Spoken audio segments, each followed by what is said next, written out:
আসসালামু আলাইকুম। Welcome back to my YouTube channel Nakshikutir এবং নকশিকাঁথার আর্ট এবং ডিজাইন ফেসবুক পেজে। বরাবরের মতো আজকেও একটি নকশিকাঁথার ডিজাইন নিয়ে হাজির হলাম। এটা আপনারা বড় ছোট যে কোনো কাঁথাতেই করতে পারবেন। চলুন শুরু করা যাক। তো সর্বপ্রথমে এই যে আমি কাপড়টাকে বিছিয়ে নিয়েছি, তারপর আমি একটি দাগ দেওয়ার জন্য একটি বড় স্কেল এবং কলম নিয়েছি। তারপর আমি 5 ইঞ্চি লম্বা চওড়া বরাবর দাগ দিয়ে এরকম ঘর ঘর করে নিয়েছি। এই যে এটা দেখতে পাচ্ছেন, এটা সবথেকে গুরুত্বপূর্ণ। এই দাগটা আপনারা একটু যদি খেয়াল করে নিতে পারেন তাহলে এই ফুলের যে 4টা পাপড়ি এইভাবে পড়বে। আর যদি এটা একটু এলোমেলো হয়ে যায় তাহলে আর পরে কাঁথাটা হবে না। আপনারা আমার হাতের দিকে লক্ষ্য করুন, একটি খোপে আমি 2টো দাগ দিয়েছি, মাঝখানে বাদ দিয়ে তারপর অন্য আরেকটি বক্সের ভিতরে আমি এরকম করে লতা লতা দিয়ে দিচ্ছি। আপনারা ভালো করে দেখতে পারবেন যে আমি একটাই লতা দিয়েছি আর একটা ফাঁকা রেখে পরেরটা আবার 2টো করে লতা দিয়েছি। আর এই যে দেখতে পাচ্ছেন নিচে আমি যেটা 2টো দিয়েছি তারপরেরটা ওটাই আমি আর দিইনি, তারপরেরটা এভাবে করে দিয়ে দিচ্ছি। আর আপনারা ভালো করে দেখলেই বুঝতে পারবেন যে এখানে একটি মাঝখানে পয়েন্ট এবং 4টি এক একটা ফুলে 4টি করে পাপড়ি।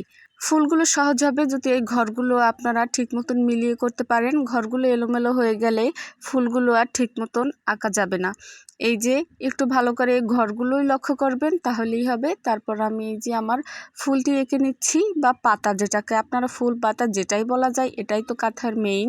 তারপর 2টো দাগ দিয়ে এভাবে করে নিয়েছি। এটি হাতের ডিজাইন, যে কোনো এগুলো তো আর বলে বোঝানো যাবে না, তারপরও আপনাদের সুবিধার্থে একটু বলে দেওয়ার চেষ্টা আর কি। আপনারা যারা এই সুন্দর নকশি কাঁথাগুলো কালেক্ট করতে চান তারা আমার ডিসক্রিপশন বক্সের হোয়াটসঅ্যাপ নাম্বার এবং ফেসবুক পেজ থেকে যারা দেখছেন তারা ইনবক্সে যোগাযোগ করে এই কাঁথাগুলো নিতে পারবেন। পুরো বাংলাদেশে হোম ডেলিভারি দিয়ে থাকি আমরা। বরিশাল শহরের মধ্যে একদম হোম ডেলিভারি চার্জ ফ্রি, যেহেতু আমার হোমটাউন বরিশালে, এই জন্য বরিশালে কোনো রকম ডেলিভারি চার্জ নেই। অন্য সমস্ত জেলার ক্ষেত্রে অবশ্যই ডেলিভারি চার্জ প্রযোজ্য।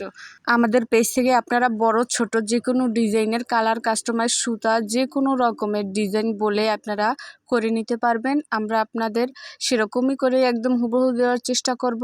তো কথা বলতে বলতে অনেকগুলোই আঁকা শেষ। আপনারা এই যে পাতাগুলো ভিতরে, এগুলি আমরা ভরাট দেব, কাঁথা সেলাই দিয়ে ভরাট দেব, আর যে পাতাগুলো সোজা সেলাই দেব।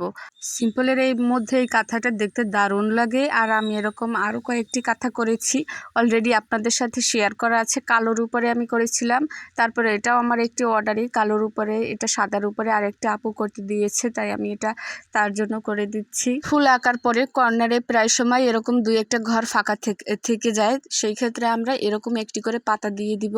এই যে আমার পুরো কাঁথাটি আর্ট করা শেষ। আপনাদের কেমন লাগছে অবশ্যই জানাবেন। লাইক, কমেন্ট এবং সাবস্ক্রাইব করে অবশ্যই পাশে থাকবেন, কারণ আপনাদের প্রতিক্রিয়া আমার কাজ করার উৎসাহ আরও বাড়িয়ে দেয়। আপনাদের প্রতিক্রিয়া দেখলে নিত্য নতুনভাবে নতুন নতুন কাজ নিয়ে আপনাদের সাথে উপস্থাপন করতে আমার আরও ভালো লাগে। ধন্যবাদ সবাই, এরকম পাশে থাকবেন, সাপোর্ট করবেন। কে কোথা থেকে আমার ভিডিওটি দেখছেন জানাবেন।